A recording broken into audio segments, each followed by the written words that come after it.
Welcome to the Iron Self podcast, where we jump into health, fitness, mindset, and becoming the best version of yourself. Today with your hosts, Mike and Kayla Minion. On today's podcast, we welcome Stepanka Kuralova. She is a clinical hypnotherapist and women's guide who works with clients from all around the world and helps them reclaim their power, confidence, and inner glow.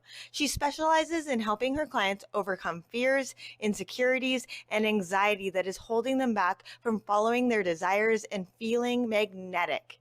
She believes in bridging science, practical tools, and mindset principles with spirituality, the perfect blend for a modern-day woman who desires to have it all while staying true and connected to herself. Stepanka is a qualified clinical hypnotherapist, emotional freedom technique, and neurolinguistic programming practitioner, angelic Reiki healer. Please welcome Stepanka. I can't wait to dive into today's topic, learning all about hypnosis and really beginning to demystify our thoughts around it. What is hypnosis? Why might we use it? And how can we use it as a tool to really elevate our lives? So welcome, Stepanka. We are super excited to have you. Hi, Kayla. Hi, Mike. Thank you so much for having me. I'm so excited to have a chat with you about hypnosis. So maybe we should kind of start with, what got you into hypnosis? Because I think that is a very interesting field to get into, but I don't think it's like one that's like, hey, yeah, I just decided I was going to go down this route. Yes, I think that's a great place to start. Funnily enough, when I was a child, I was about 7 years old. My parents found me and my cousin playing in my bedroom, and they're like, "What are you girls doing?" And I'm like, "I'm a hypnotherapist." That's what I told them. And I said, "My cousin is my client." So I honestly somehow knew about hypnosis as a child already. I must have seen a film or heard about it somewhere. So it was on my mind from a very young age. And I always had that deeper knowing, like, I'm here to be a therapist. I'm here to be a coach. And I didn't really know what coaching meant when I was like 16. But the knowing was always there. But it wasn't until I was about 18, 19 years old, and I got into the first year at university in Prague, in the Czech Republic, which is where I come from. And I just couldn't handle it. I couldn't handle the pressure. And, you would think like a young student, first year at uni, like I would be meeting up and socializing with my classmates, perhaps going drinking and clubbing. But honestly, I just felt poorly every single day. And I couldn't really get my head around it. I'm like, why am I feeling sick all of the time? So I would eat a banana and I would feel sick. I would have a proper full-on meal and I couldn't even finish it. So I couldn't hold any food in my stomach. And I would have fever at night. It was just so odd. And this was going on for weeks. And I remember just taking some time out to see my doctors, and I went through so many different tests and examinations, and I remember just how impatient I was, just wanted to know what's wrong with me, and ideally just give me a pill, let's fix it so I can get on with life and I can continue studying and have a life really. And when the results came back, the doctor, my GP, told me that there is nothing wrong with you. Like, everything is okay. Like, you don't have any stomach issues or any disorder, or there is nothing wrong with you physically. So I wonder whether it could be your anxiety or your nerves, as he worded it. And I felt really offended because I'm like, I'm not making this up. This is real. Like, I'm feeling so ill, so sick. And I remember just feeling really annoyed with him. And I traveled back to the city, to Prague, where I studied. And then something really strange happened. This is like my favorite story to tell, because I just kept like asking myself, like, what do I do? Like, how do I overcome those things? Like, I can't study, I can't concentrate, I can't prepare for an exam. I'm sweating, listening to my professors at university, like, what is going on? Like, it shouldn't be that way. I'm just so young. And then a friend of mine reminded me, oh, Stepanka, have you booked the sport class yet? And I'm like, what sport class? And she said, well, all students need to attend one sport class every semester. And I'm like, oh dear, like, I hate working out. I don't like moving my body. I don't really want to do it. I just want to read books and study linguistics and languages, which is what I studied back then. So I logged in on my laptop to the university software, and I started scrolling through all the different options I had. And I'm like, I don't really want to do a group sport. I don't want to play with other people. Like, I need to find something easy. And then I saw a swimming class, and I'm like, oh yeah, I can swim by myself like for an hour. Let's do that. And as I hovered over this with my mouse, something went wrong on my laptop, and like the screen went black, and I'm like, what's going on? Why did it switch off?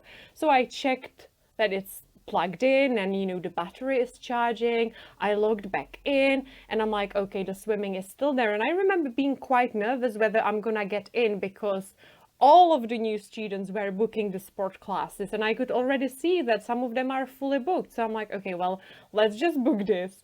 So again, I'm trying to book it, and it wouldn't work.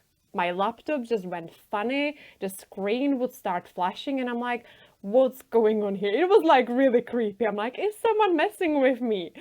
And I turned it back on. I repeated the same thing again.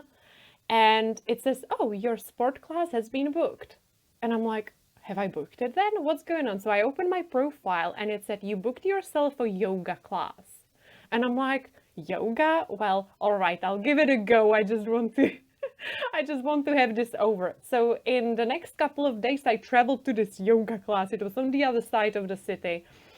And I sat down on my yoga mat, and this lovely lady would walk in, and she said, today I've got something really special for you guys. I know it's your first lesson, and some of you've never practiced yoga before, so I actually have this special bonus for you at the end of the session. So we practiced some basic movements throughout the session, and then she said, just lie down on your yoga mat. I have got this hypnosis relaxation for you.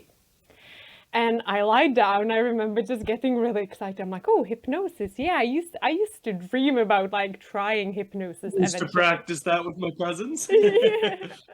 Yeah. And I actually never experienced hypnosis, right? So I lied down, and it was the most wonderful thing. It was so beautiful. And I remember like 3 minutes in, I'm like, I didn't know it can feel so good to be present in my body.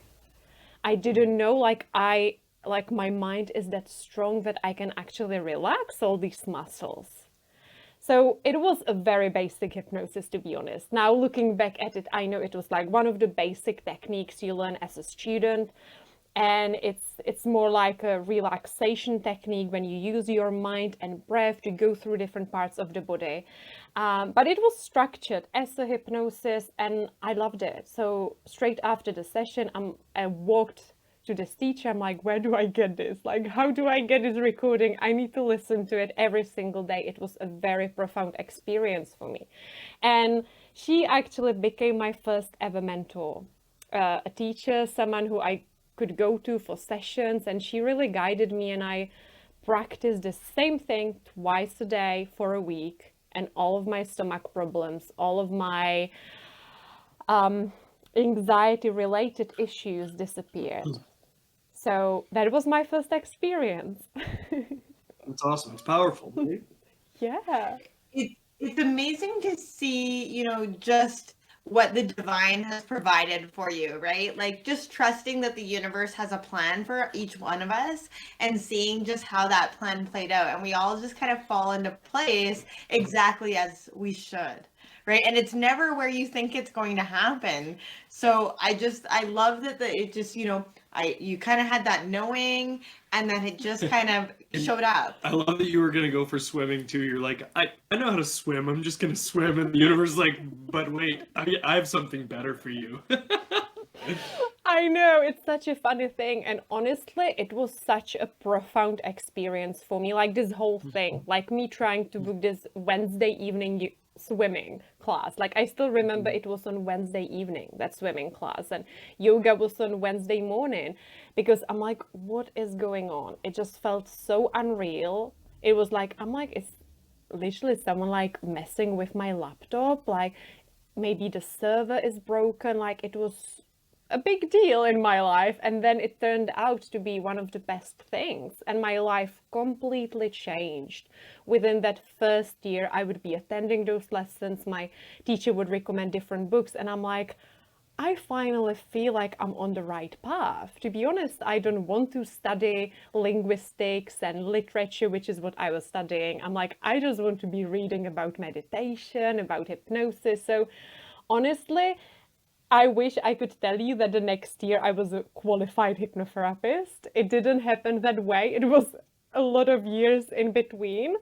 But I feel I grew as a person, and when the time was right and I did end up finding the right teacher for me, the right hypnotherapy college, it just all fell in place, and I later on in life became qualified, and I have been doing it since. That's amazing. I mean, I think people underestimate the effects of stress on our body, on our nervous system, how stress actually shows up in our body. Yeah. And we think of stress as like this overarching thing, like, oh, it's an event, it's a circumstance, oh, this thing is stressing me out. But I think that it's the prolonged effects of stress, and whether that be societal stress, that be the stress we create for ourselves, the stress in our lives, like it's so underestimated. Well, and then on top of that, the ability to actually deal with our stress in a positive way is so hard, especially like you said, you were 19, 20, you were younger, right? And you were trying to figure out that path for yourself. So you hadn't found those tools yet, and then you just happen upon this one that happens to be so life-changing for you that you take that experience and then turn it into what you do to serve other people, which is amazing. Yeah, I mean, I think that we put a lot of emphasis on Western medicine a lot of the time. This is going to cure us, figure out my problem. If I just get, like you said, if I just get that pill, I'm just going to be fixed. And it's like, no, like there is no magic pill. There's no magic pill to make you feel better. There's no, like, all of that power lies within you, and all you need is a tool that clicks with you. And there's a different tools for different people, something that clicks. So I love that hypnotherapy clicked for you. So maybe explain to us a little bit about what is hypnotherapy, kind of how does it work, and how do we see the value from it? I'm actually really excited for this conversation. I was right from the time that we first spoke to you, because I've always been very interested in it, but I've never actually taken that jump. So I can't wait to. Yeah. Oh my God, it's my favorite topic to talk about. So I'm really excited. So it's actually one of those therapy techniques that is honestly just surrounded by myths and misconceptions. I really feel it's mainly due to the entertainment industry and the way it portrays hypnosis as something mystical, magical, maybe a little weird, and also stage hypnosis. And I personally love stage hypnosis. I think it's fun to watch, but you know, when you study clinical hypnosis, you learn how stage hypnosis works. So you understand how they actually put out such a show and how they make it funny and entertaining. And it's important to remember that if you actually have any fears, potential fears, maybe insecurities around what hypnosis could be, then you might not receive the full benefits. So I feel like this is where I need to start this, because people can even pay a therapist, a hypnotherapist for sessions, but if they hold any subconscious doubts whether this is the right thing to do, whether it's safe enough, they won't let go. They won't fully lean into that process, and they won't even go deep enough, so to speak, into hypnosis to receive the full benefits. So the first step is to really understand what it is, but also what it is not. And I feel that one of the biggest fears people usually have is that it's mind control. That I'm like letting go of my willpower and someone else is going to manipulate me into something. Because that's what we see on stage hypnosis. We see people running around dancing like chickens or singing or revealing their deepest secrets. The truth is, stage hypnotists know how to choose their subjects, what people get or who gets invited to be one of those people on the stage. There is a whole process to it. Clinical hypnosis is a therapeutic tool that can help you, and it's actually the opposite. Nobody is ever controlling your mind. The most beautiful thing about hypnosis is that it's always self-hypnosis. And there has been so many studies conducted on this topic, and we now know that actually every single hypnosis session is self-hypnosis. You are the one empowering yourself.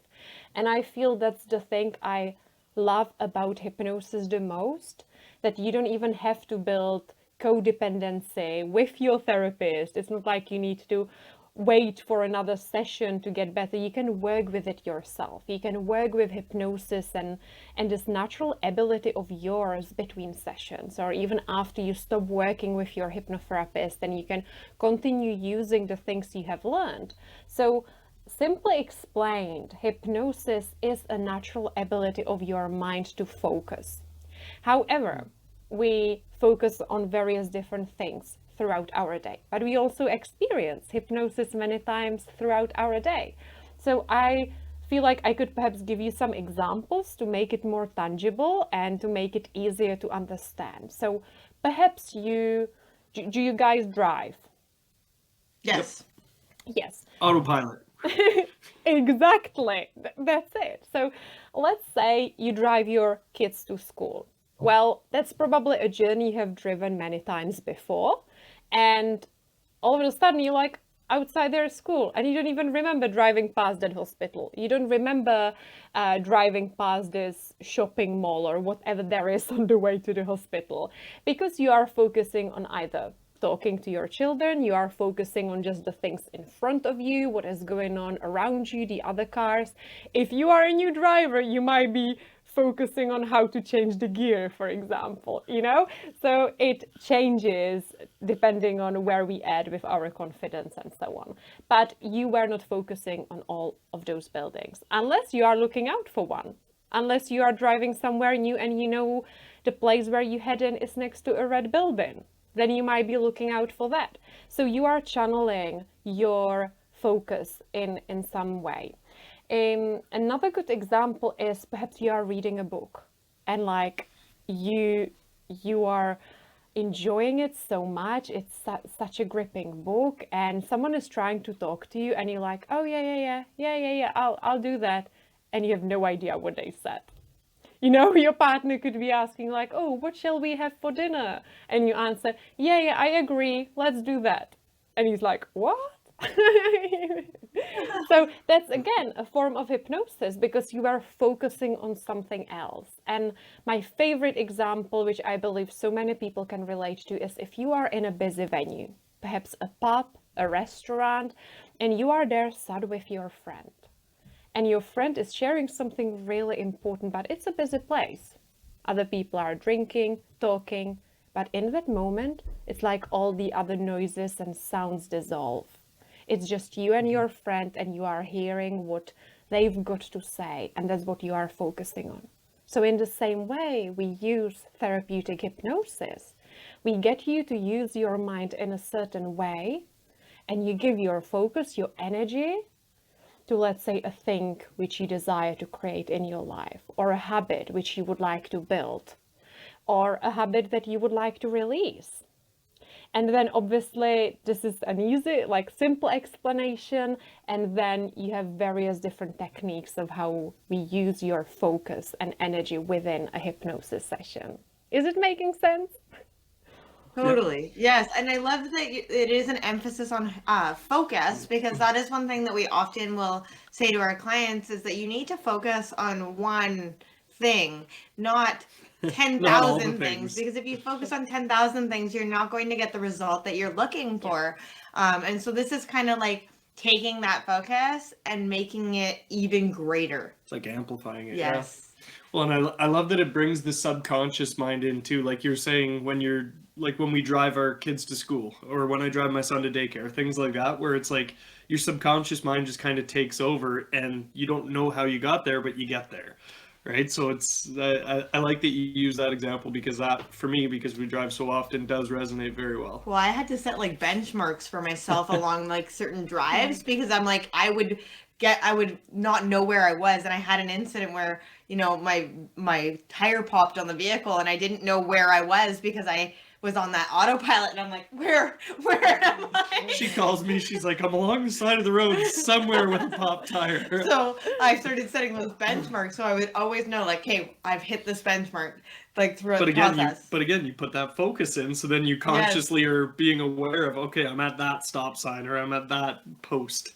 So how would you get into this like focus state, or how do you help clients find this place of focus so that you can really begin to do work there? Yeah, because one of the ways that we talk to clients about getting that focus on their life is to start doing some like meditations and things like that. But from this standpoint, how does that work?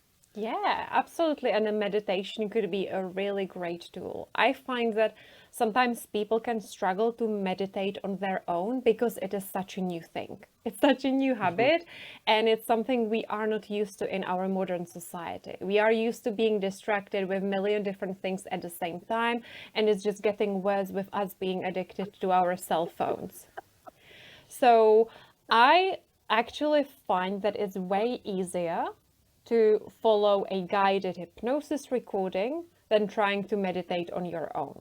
With hypnosis, and the difference between hypnosis and meditation is that hypnosis is way more structured and it is very much goal focused. So there is an intention, there is a purpose to every recording. And compared to meditation, for example, it has a set structure, really, how you help your client to first almost like let go.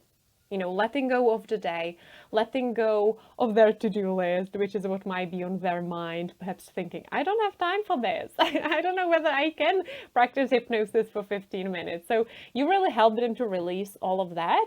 And then you invite them to go gently deeper into their subconscious mind. There is a process to it. And once they are more open, once they are leaning back, they are receptive, that's when you focus on the actual therapeutic part, and that can be building a new way of responding. You know, it could be building a new way of thinking, feeling, or even getting used to something which can be really stressful on a day-to-day basis to a client, for example, or breaking a habit, changing their reality, changing their focus and all of that. And then you help them to reaffirm all of that, like really making sure that it actually stays with them.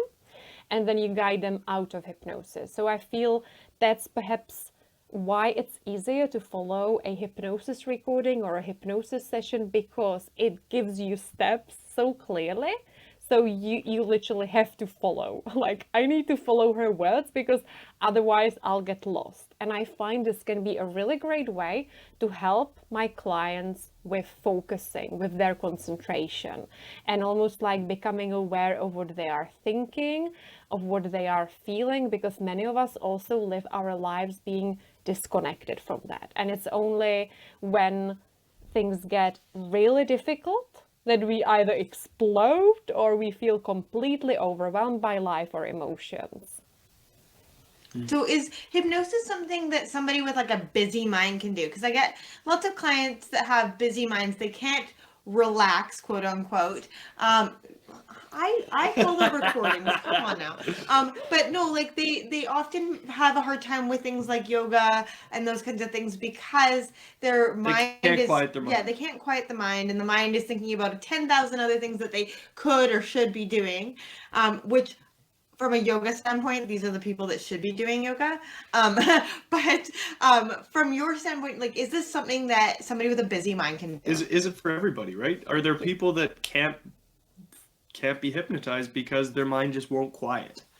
That's a really good question, Mike. Thank you for asking that, because I wanted to address it myself, but you know, I just have so many exciting things to say about hypnosis. So that's a really good question. And actually, I still come across people who were told by someone else in the past that they couldn't be hypnotized. The thing is, what we need to remember is that everyone's experience will be very unique.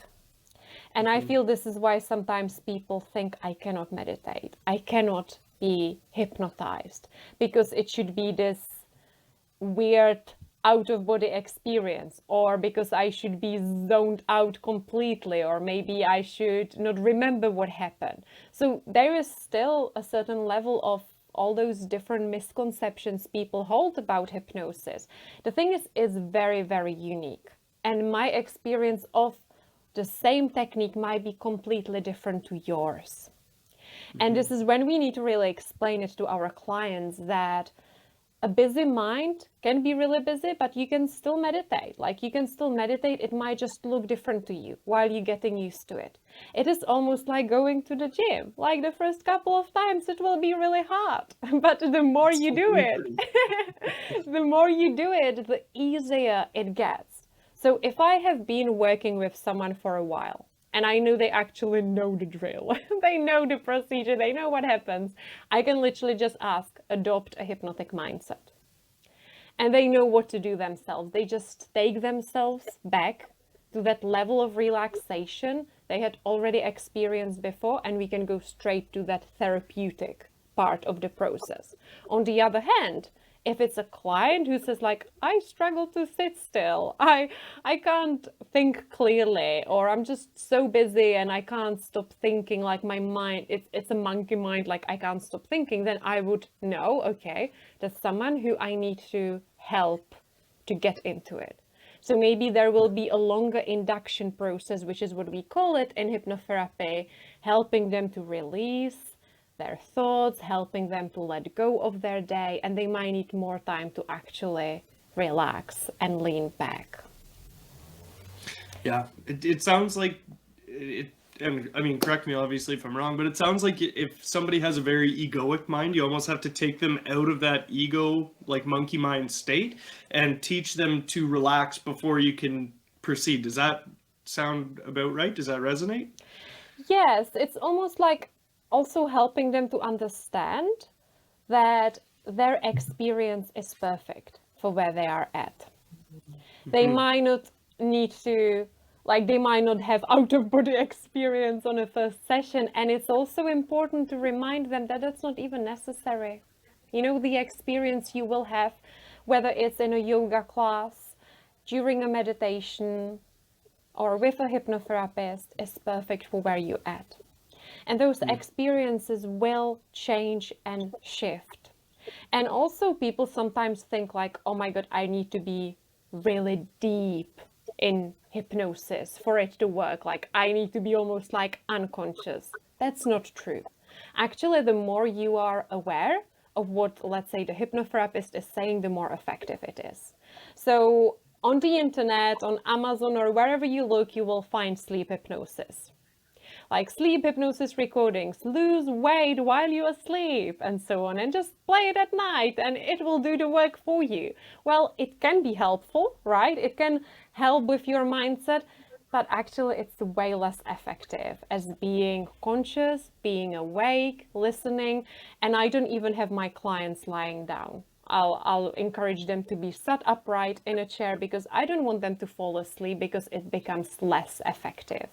Because then you wake up and you're like, what has just happened? I don't remember a thing. And that's not an empowering experience. I want my clients to feel like they are part of the process. So even, let's say, athletes, top athletes use hypnosis while they are working out.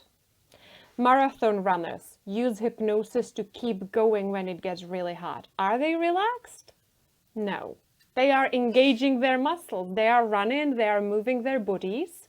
They have got their eyes open. So hypnosis can feel differently, depending on what's the purpose of it, depending on where you at as well. And I had a client once who really struggled with like releasing control, even sitting still. My client was very fidgety, couldn't let go, and I had her do hypnosis while she's standing up, because that felt way better to her. Instead of just saying, oh, you cannot be hypnotized because you need to lie down and be fast asleep. Like, it actually gets to be way more empowering than that. I love that it's the removal of judgment and expectation, because I think that too often we're quick to compare ourselves to others or what the media says that it should be or whatever.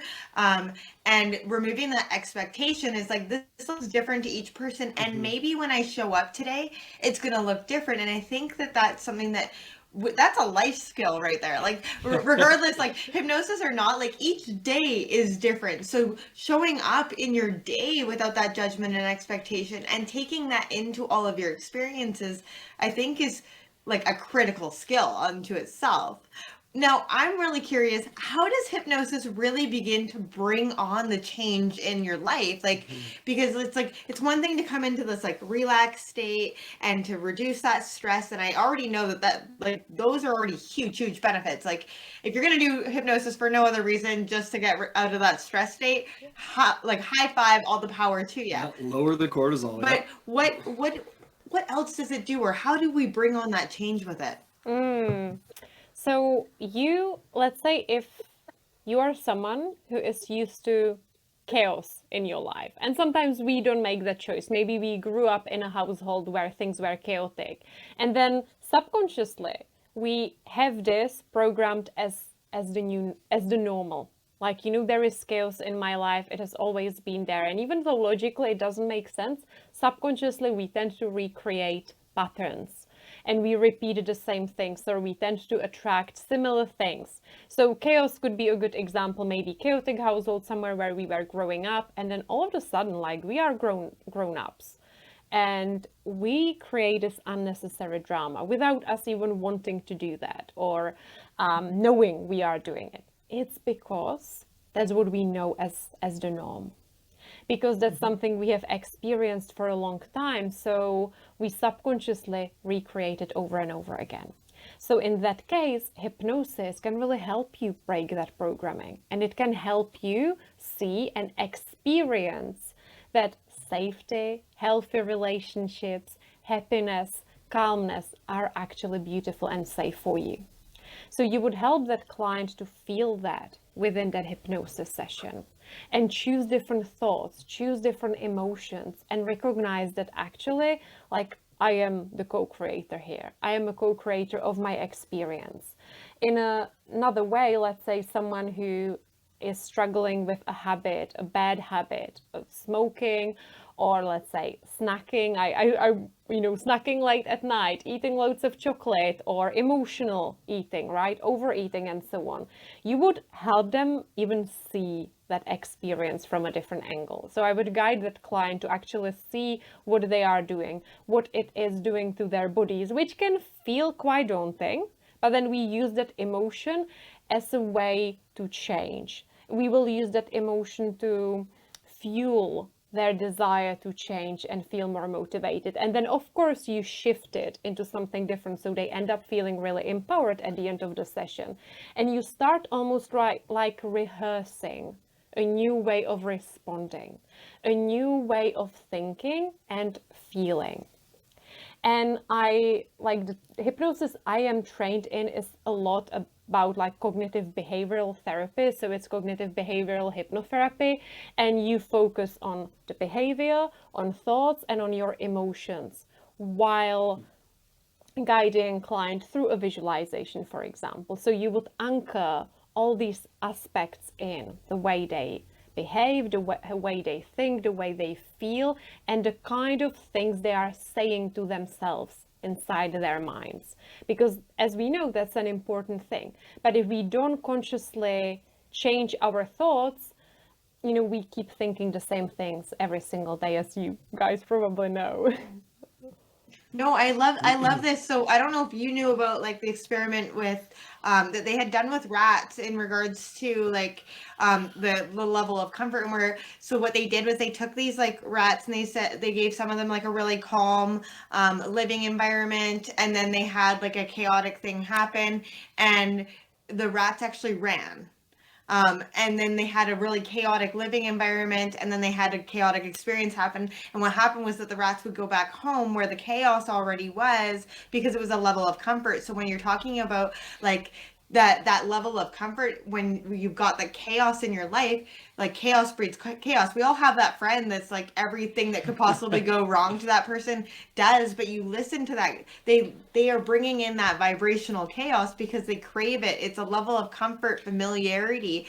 And so Well, brains love familiarity, right? Right. So that they're so used to it that they just go back to it. Yeah, and so then this is where like we can start to break those patterns in our lives that we want to change. And I think that what I love about this is that it is so empowering, Yeah. right? Like it gives you your power back. And that's like the biggest thing that we preach, is that everything that you need in your life to change involves around you, and you have that power inside. And all this is giving you is that tool to reach inside, take your power and propel it forward. Because like how often do we have that cliche, it's like you can achieve anything you want in life, all you have to do is reach out and grab it.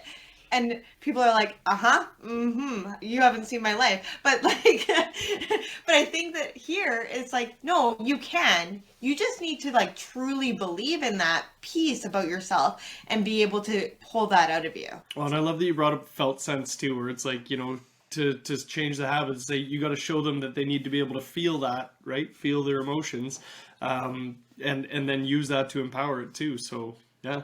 Well, when it comes from trauma, when we look at stress, trauma, all that kind of stuff in our body, it comes back to that somatic experiencing, right? Experiencing that felt sense in the body. If you're ready to make a change in your life, step into the best version of you, check out our Iron Self Transformation Program. Find more info on our website, www.ironbodycoach.com. The ability to somatically experience the feelings and emotions in our bodies, and how that actually propels us forward into taking back our power, into healing ourselves from trauma and stress and all that kind of stuff. So I love that the hypnosis totally brings that into play. What other kind of questions, I guess? One question that I actually have is when you have somebody in a hypnotic state, is there anything that is like something that you don't want to touch because you don't want to get too deep? If they, I don't know if it's like a floodgate, like it's like open, right? So is there things that you just avoid altogether when you are doing hypnosis, or is it like as long as there is consent and you've spoken about it with the client, it's like it's all good? Yeah, I think what is really important is to actually prepare the client and explain to them what hypnosis is and what to expect. And when they learn that it is actually a really safe state, it's not like all the trauma is going to come up at once. And I personally, and I personally don't have my clients to relive traumatic things very often. And I feel that is actually another big thing people often think about hypnosis, is that they will be reliving their childhood over and over again, or they will be reliving the most painful things of their lives. And I don't do regression very often. I actually find that focusing on the present, on the things you can change right now, and on almost like rehearsing all those new ways of responding and creating your life is way more effective. And especially if you are working with someone who has gone through traumatic things, they might fear that. They might be like, I don't really want to go back in there. And yes, there will be moments when we will speak about it, when we will address those things, whether certain things come up and they are like, oh, I think now I understand why I'm holding back here. Now I understand why I'm sabotaging my own success here. It's because that's what I saw growing up, or it's because of what I heard as a child, and so on. But I don't think it's always necessary to relive a traumatic thing, because it can actually lead to re-traumatization. So yes, tears can come up, but my experience is that tears often come up outside hypnosis, not in the actual hypnosis, but more like when we talk about things, when we integrate what they have learned in that session and so on. I love that. I love that because, like, yeah, fear, anxiety, that lives in the past and in the future. It doesn't live in the present, right? So building the skills and building the life that people want, it happens in the moment. It doesn't happen in the past or in the future. Well, and plus, like, our memory is only 30% correct. So if you're reliving these experiences that took place in the 70% past, chance it's wrong. yeah, there's a large chance that you're mixing things together in these experiences. And if that's the case, then you're really doing yourself a disservice.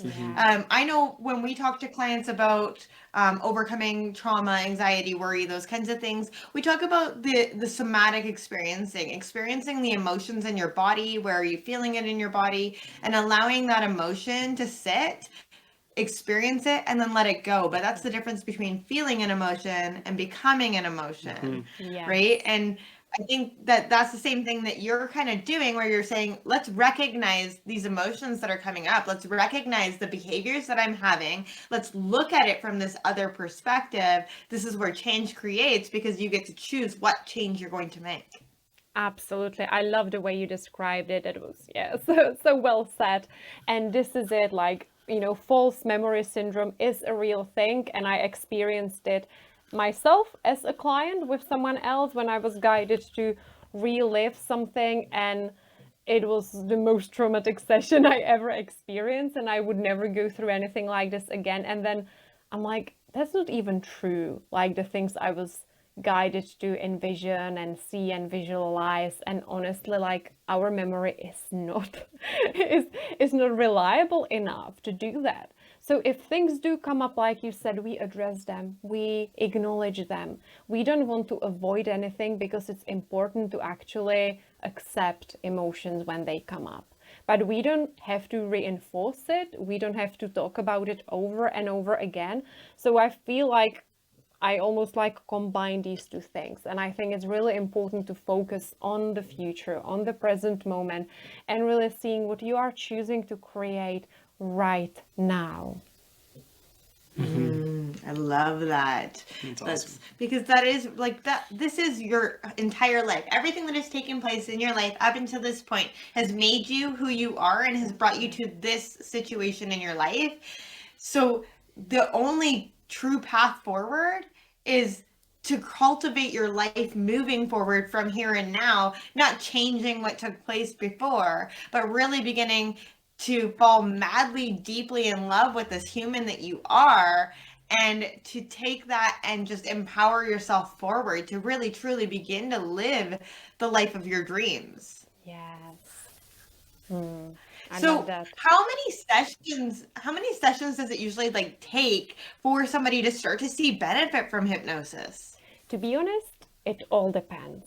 It's really hard to say, because I had some extraordinary experiences after one session, but I also know that with some bigger changes, it might need way more. You might need way more than just one session. So I assess things depending on what the client needs and based on our first consultation. And just to give you an example, I once worked with a client who suffered with incredibly high blood pressure, but it was so bad that this poor client actually ended up in the hospital, and he couldn't leave because his blood pressure was constantly so high and none of the medication would bring it down. And after one session, it dropped so rapidly, and we actually did that session while he was still in hospital, because it was crazy. So literally like this on the phone, and he was lying down in his hospital bed, and it became his go-to tool. And we saw each other again, and I gave him another hypnosis for high blood pressure. But the same thing can happen with sleep. I can do one session with a client and their insomnia is gone. However, I could also work with a client who suffers from insomnia, but it's way more than sleep. It's the things that are troubling them in their life. It's the way they navigate their day-to-day life before they go to bed. So then, I might need to help them address other things. I might need to help them build the skills to cope with the daily anxieties, the daily stresses we all experience. There might be an unfulfilling relationship involved, or there could be and in an environment which they are in, which is not serving them. Or I had clients who come to me with like one thing, like, you know, it's my confidence or it's my presentation skills at work. And then when you speak to them, like all these other things come up, like they actually hate their job. You know, it's like, it's not their soul calling, like they want to be somewhere else, and therefore they don't even want to improve their presentation skills. So it's really hard to say, because, you know, there is such a wide variety of clients and different things they can be struggling with. And I personally also have clients who come for coaching as well, and then we use hypnosis more for motivation, success, and really visualizing and manifesting their dreams. And then it's less about overcoming problems and more about creating the reality you desire. I was just going to ask too, with hypnosis now, because of the way the world is these days, is it as effective over like a Zoom screen like this, or over the phone, or is it more effective in person? Like, can you do it through all three facets, I guess? Yes, you can do it either way. I personally love seeing my clients on camera. So I prefer having a video on as well, not just audio. I know people who use just audio, but I love seeing their body language. I want to see where they at, how they feel, and I personally think it's safer. Let's say if client does start crying, I want to see that. I want to be able to guide them out of it and help them feel safe. I no longer see clients in person, but that was way before the pandemic as well. I always had this vision that I want an international business. I want to be working with clients from different countries. So I always had that vision, and remember years ago saying this to my clients and my teacher, like, what? Zoom? What is that? Like, how would you see clients on Zoom? Like, people will not want to do that. And then during pandemic, I'm getting all these messages. Hi, Stepanka, how do you do it again? Can you tell me? I remember you spoke about it years ago. So it is actually very effective. Of course, you want to make sure that you have a good rapport with your client. They need to trust you. But I feel that this is something which you address during your consultation, during your initial contact. I find it that because I have a free Facebook community, I put a lot of content out. I have my own podcast. Like, people who follow me, they feel like they already know me, and they know that, you know, my approach is what they would like to experience. So I usually find that during consultation, we like are already so connected and on the same page, and then they can trust me and they can relax straight away. But I feel trust is the most important piece. Mm-hmm.